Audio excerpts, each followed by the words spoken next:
লেখাপড়া শেষ করে এসে আমরা চাকরির পিছনে না ছুটে আমরা উদ্যোক্তা হয়েছি। চাইলেই পারতাম যে বিভিন্ন জায়গায় চাকরি করে আমাদের জীবন চালাইতে, কিন্তু আমরা সেটা না করে আমরা নিজেরা উদ্যোক্তা হয়েছি, নিজেরা বিভিন্ন ধরনের প্রতিকূলতার মাঝে এখানে আসছি। একজন শিক্ষিত যুবক চাকরি করেননি, 10 বিঘা জমিতে গড়েছেন নিজের স্বপ্ন, কিন্তু আজ তিনি লাভের গল্প বলতে আসেননি। তিনি এসেছেন একটি প্রশ্ন করতে: কৃষক যদি ন্যায্য দামই না পায় তাহলে কৃষি টিকবে কিভাবে? 2019 সাল, ডিগ্রি ফাইনাল পরীক্ষা। বন্ধুরা সবাই চাকরির পেছনে ছুটছে, কিন্তু এই যুবক ভাবলেন চাকরি খুঁজবো না, কাজ তৈরি করব। 2020 সালে যখন করোনা শুরু হয়, তার আগে 2019 সালের লাস্টের দিকে, আমার তখন ডিগ্রি প্রায় লাস্ট ইয়ার। আমার যারা ফ্রেন্ড ছিল অথবা অন্যান্য যারা ছিল তারা বিভিন্ন জায়গায় চাকরি করতেছে। তো সেই কারণে আমি ভাবলাম যে আমাদের এলাকায় যদি একটা বাগান করা যায়, আমি চাকরি বাকরি না করে অন্যের না করে আমি নিজেই কিছু করার চেষ্টা করব, নিজে উদ্যোক্তা হব।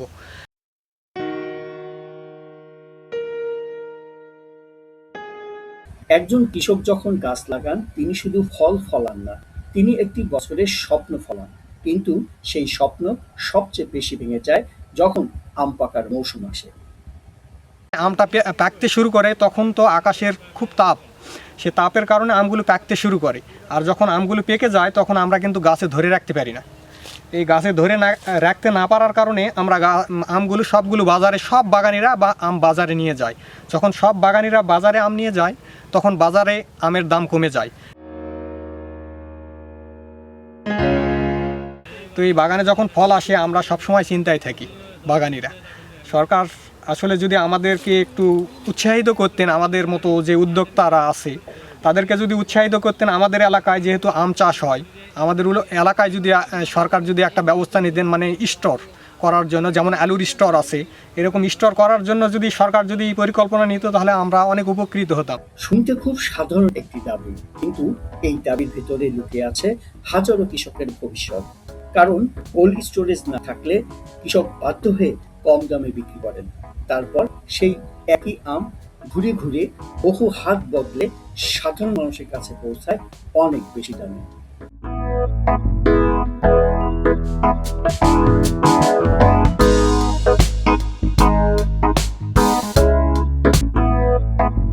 কিন্তু আমরা বাগানিরা কম পাচ্ছি, কিন্তু কাস্টমাররা যাদের কাছ থেকে আমটা কিনে নিচ্ছে তারা কিন্তু বেশি দামে আমটা কিনতে হচ্ছে।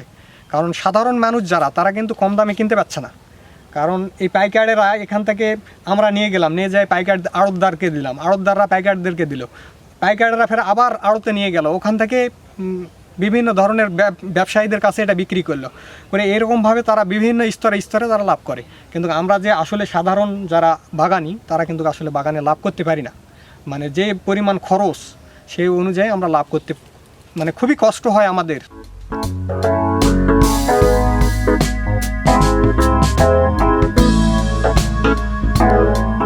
আমাদের এই নওগাঁ জেলাতে যদি সাপাহারে একটা, তারপর পত্নীতলা, সাপাহার, পত্নীতলা আর পোরশা, এই 3টা জেলাতে থানাতে যদি 3টা স্টোর থাকতো আমাদের আমের জন্য, আমাদের মতো সাধারণ যে উদ্যোক্তারা আছে এবং বিভিন্ন ধরনের আম চাষিরা আছে তারা অনেক উপকৃত হতো।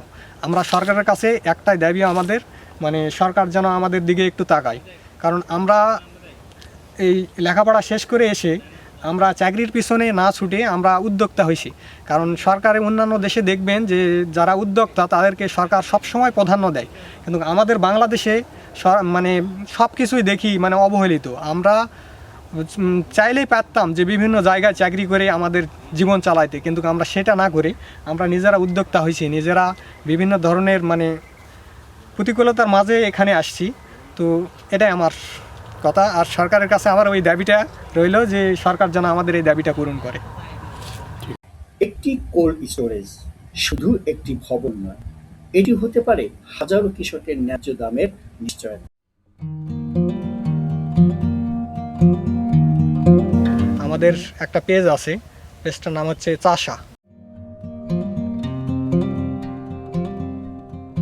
একজন শিক্ষিত যুবকের এই সিদ্ধান্ত প্রমাণ করে সফল হতে সবসময় চাকরি লাগে না, দরকার সাহস আর নিজের মাটির প্রতি বিশ্বাস। চাষা শব্দটি অনেক সময় অপমানজনক মনে হয়, অথচ এই শিক্ষিত যুবক নিজেই পরিচয় দিয়েছেন আমি চাষা। কারণ তার বিশ্বাস চাষা মানে পিছিয়ে পড়া মানুষ নয়, এই চাষার ঘামেই জোগাড় হয় দেশের মানুষের খাবার।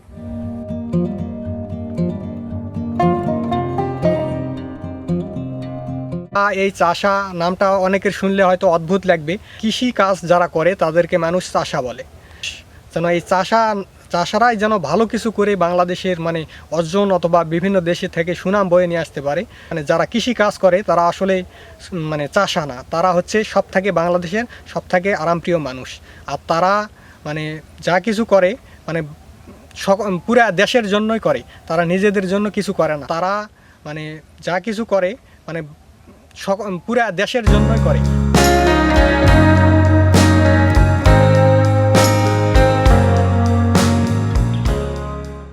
আজ তার চাষা পেজের মাধ্যমে দেশের বিভিন্ন প্রান্তের মানুষ সরাসরি বাগান থেকে আম নিয়ে যান।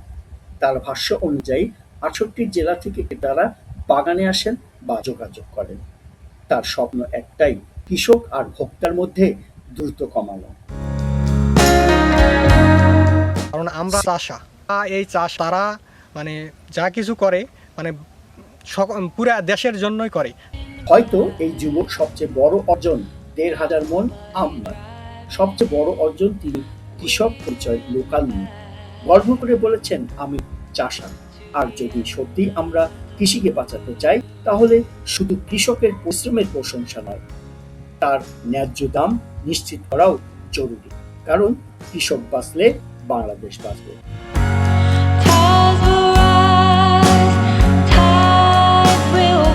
আপনার এই যে বাগান ১০ বিঘের বাগানে সর্বমোট কতগুলো আম বিক্রি করবেন, কত মন আম হবে? আমাদের এই বাগানে দেখা যাচ্ছে সর্বমোট আমাদের ১ থেকে ১,৫০০ মন আম বিক্রি হবে।